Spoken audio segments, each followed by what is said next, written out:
Eu sou o Rafael, psicólogo, e eu garanto que um tacopi na sua vida te traria mais problemas do que soluções. Hoje a reflexão é sobre o tacopi. Tem spoiler de todo um anime de Pecado Original de Tacopi. Vamos lá.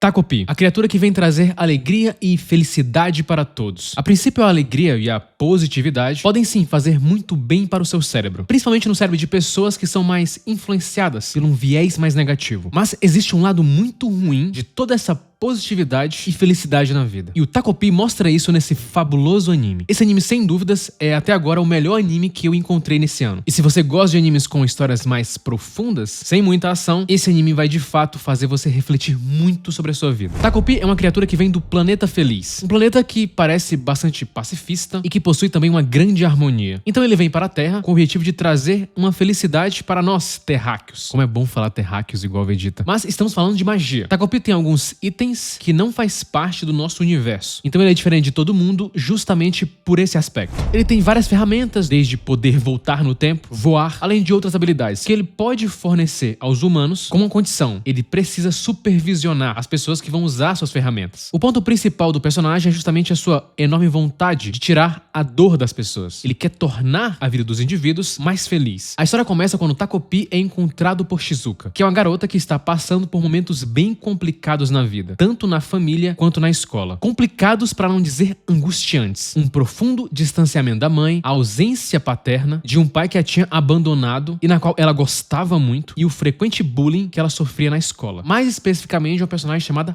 Marina. A vida de Shizuka estava bem difícil e o Tacopi chega justamente nesse momento, onde a personagem estava meio que perdendo as esperanças. Ele então tenta de todas as maneiras encontrar um jeito de fazer a Shizuka sorrir. Ele não suporta ver ela triste e sem esperança, então ele tenta o tempo todo mudar esse cenário. E de novo é interessante lembrar que o planeta do Tacopi é bem pacífico e é uma realidade totalmente diferente do que é visto no planeta Terra. Então é natural que o Tacopi enxergue esse planeta com as lentes de seu mundo original. Ou seja, ele não consegue entender muito bem estímulos negativos, coisas negativas. E como cita o tão citado pesador Roy Baumeister em um estudo, sem estímulos negativos, poderíamos ter grandes problemas. Os eventos e os estímulos negativos têm um grande poder de nos transformar e nos fornecer armas que serão usadas ao longo da vida. Armas essas que o Tacopi não tem, justamente por não ter presenciado muitas das coisas que ele vai presenciar no anime. Como dizia Schopenhauer, a dor essencial à vida é o mestre que nos ensina a reconhecer a realidade. Então, com Shizuka no planeta Terra, Tacopi passa a presenciar muitas coisas que ele jamais tinha presenciado e mostra o baixíssimo repertório dele com relação ao sofrimento humano. Nossos cérebros humanos evoluíram para resolver problemas complexos e melhorar nossa sobrevivência. Foi com esses grandes cérebros que desenvolvemos o raciocínio esclarecido, o método científico, a medicina moderna, as comunidades, a agricultura. Como o psicólogo social da Universidade de Harvard, Dan Gilbert, cita em seu livro Stumbling on Happiness, ou Tropeçando na Felicidade, em tradução livre, nossos cérebros são simuladores de experiências. Ao tentar superar nossos desafios e alcançar nossos objetivos, podemos armazenar informações em nossas cabeças e experimentar várias soluções. E isso ajudou a gente a sobreviver. Isso faz a gente ficar alerta a perigos e a não repetir erros, como confiar em todo mundo. E aí você entende como o Tacopi vai ter um grande trabalho. Porque pra ele, todo mundo tem uma boa intenção, ou todo mundo quer ser feliz, ou tudo pode ser resolvido em um diálogo. E então o Tacopi enfrenta uma dura realidade. Ele quer ajudar a Shizuka, mas ele não consegue entender o porquê que ela sofre. Tacopi tem essas ferramentas felizes que ele pode entregar para os humanos, mas apenas se ele estiver por perto, supervisionando. Parece que o pessoal do mundo dele conhece um pouco a nossa fama. Tacopi descumpre essa regra e acaba dando o laço da reconciliação para a Shizuka. E pouco tempo depois, ele acaba presenciando ela tirar sua própria vida por causa desse laço. Logo depois, ele usa uma ferramenta feliz dele, que é a câmera, que faz ele voltar no tempo. Ele retorna até o ponto onde conheceu a Shizuka e tenta repetir todas as ações para entender o que de fato causou a morte dela. Ele faz isso com o objetivo de entendê-la. Ele quer fazê-la feliz, ele quer fazê-la se sentir bem. Ele fala que quer fazê-la sorrir. Ele começa a tentar entender forçadamente cada coisa e acaba errando em muitas coisas. Ele acha que ela tirou a própria vida por causa que esqueceu a atividade na escola, ou por não ter comido toda a comida da merenda, ou quando jogam a mochila dela no lixo. E só depois ele começa a perceber que a Marina tinha uma grande função nisso. A Marina, a garota que fazia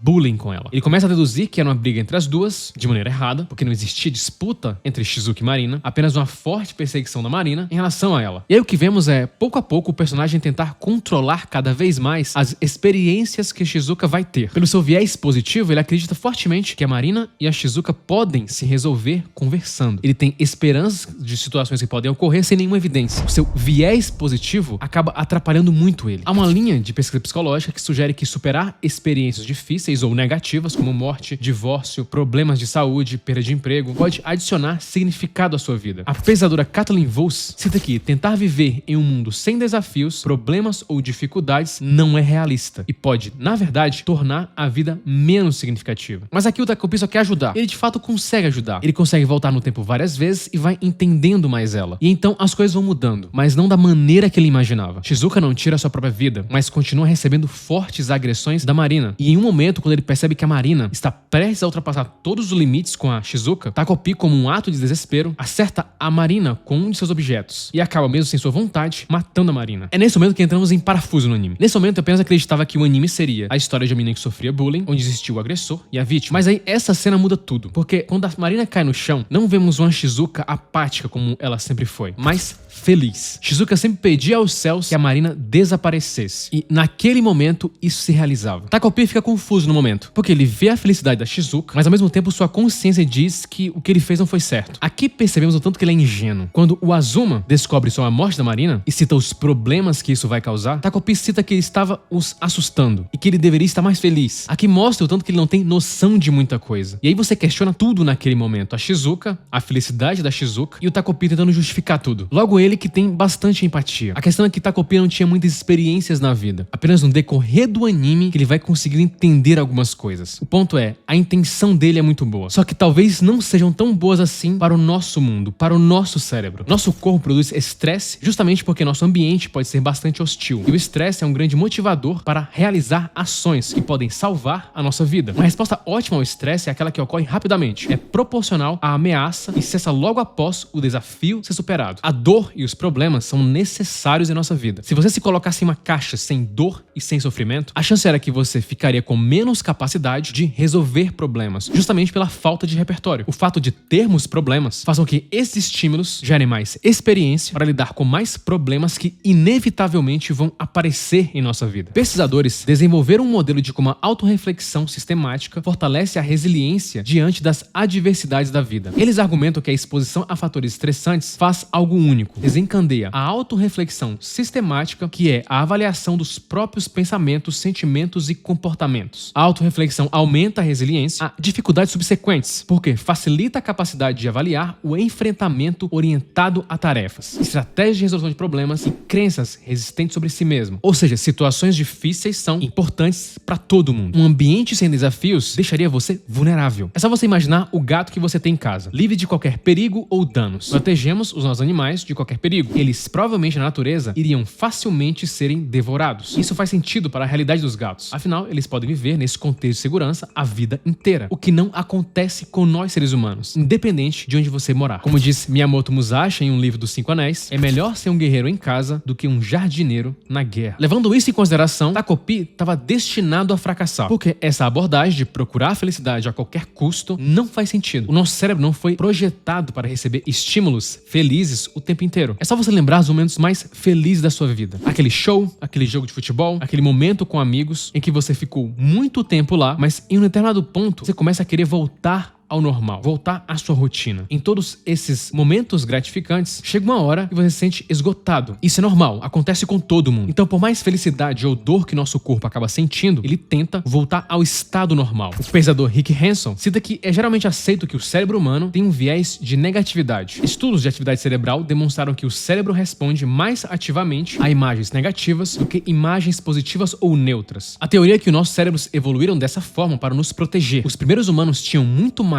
a ganhar focando no que poderia prejudicá-los. O cérebro humano, portanto, não foi projetado para ser inteiramente feliz. Se os cérebros permanecessem em estado de felicidade, não haveria motivação para seguir em frente, para buscar o que precisamos. A falta de felicidade é que motiva o movimento, seja para a comida ou para outros instintos. Quando estamos muito felizes ou alegres, não percebemos o dano que poderíamos sofrer, o que faria, na verdade, ficarmos mais próximos de não sobreviver. E é por isso que o Takopi falha bastante, porque ele só foca nesse aspecto, resolver o problema da Shizuka, resolver o problema da Marina. E é quando ele se coloca no lugar da Marina, quando ele assume a forma dela, ele começa a entender o sofrimento de cada um. No corpo da Marina, Takopi finalmente começa a entender as coisas de uma maneira menos enviesada. Ele sofre algumas agressões da mãe dela, e isso faz ele perceber que a família da Marina também tinha muitos problemas, que ela replicava muito disso com a Shizuka. É aqui também que ele começa a ver a Shizuka de maneira diferente. A menina que entregou o pão pra ele, que ficava ao seu lado, parecia bastante uma pessoa empática, a partir do momento que ele começa a ajudar bastante ela, ele começa a ver o outro lado da Shizuka. E aí é nesse momento que ele começa a se sentir culpado. Então a morte da Marina, que para ele era algo ambíguo, que ele não conseguia entender, agora ele via o dano que ele tinha causado. E aí vemos a culpa preenchendo o Takopi. Como cita um estudo do pesador Jonathan Haidt, a culpa tem um papel importante em guiar nosso comportamento, levando-nos a avaliar nosso valor moral e como nos encaixamos nas diversas comunidades às quais pertencemos. Juntamente com a vergonha e o constrangimento, a culpa faz parte da família de emoções autoconscientes, e as emoções voltadas para dentro motivam o comportamento ético. E assim como aconteceu com o Takopi, a culpa é que coloca os nossos maiores limites. Takopi tentou fazer de tudo. Takopi tentou proteger a Shizuka de tudo. E o que ele fez foi criar mais problemas. O último episódio é marcante. Takopi, no último episódio, pede desculpa a Shizuka, dizendo: desculpa por sempre tentar achar uma solução. Mostrando aqui que talvez não era o dever dele tentar salvar ela, ou salvar ela de tudo. Shizuka, de alguma maneira, tinha que encontrar o seu próprio caminho. Antes de falar isso, Takopi entra em um profundo conflito, justamente porque ele viu o lado ruim de todo mundo. Takopi aqui perdia toda a sua ingenuidade e passava a ver as coisas de uma maneira mais real. Para vocês que acompanham o canal há muito tempo, já viram falar diversas vezes sobre o equilíbrio, sobre como a dor, sobre como a aceitação é importante. Em O Cérebro de Buda, Rick Hanson descreve o termo equanimidade. Equanimidade se refere a um estado mental equilibrado. Um estado mental equilibrado não é feliz, não é triste, simplesmente é. É o momento que você começa a aceitar que existem pensamentos positivos, pensamentos negativos, sentimentos ruins, sentimentos bons, pessoas que têm lados ruins e lados bons, e que toda experiência é válida. Na nossa sociedade, que não é a mesma do Takopi, parece que o mundo dele é perfeito, e se de fato o mundo dele é perfeito e sem perigo, faz sentido, e talvez o corpo dele é projetado para felicidade extrema, mas o ponto é que pro nosso mundo e para o nosso corpo não é. Takopi tinha boas intenções, e de fato ele ajudou a Shizuka em muitos momentos. Ela estava sofrendo sozinha, só que a forma como ele apresentou soluções para ela criou outros problemas.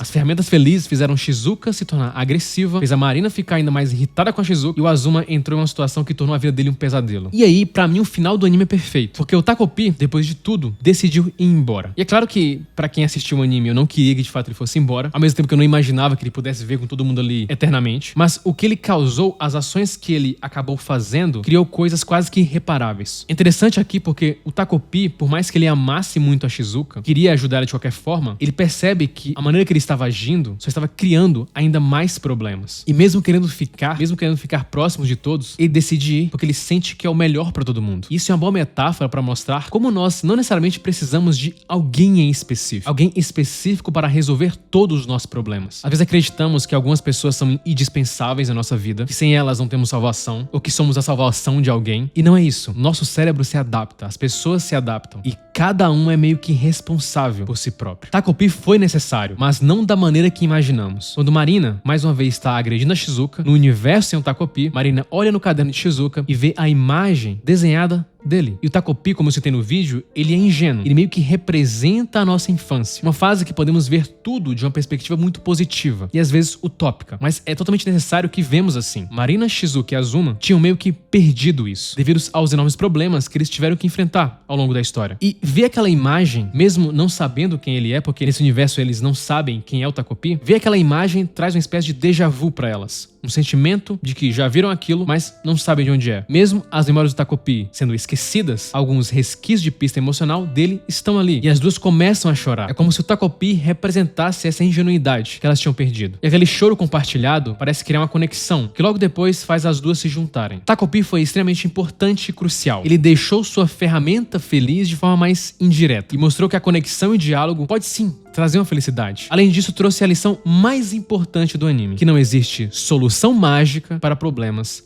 complexos. Curta, se inscreva e compartilhe. É apenas o começo.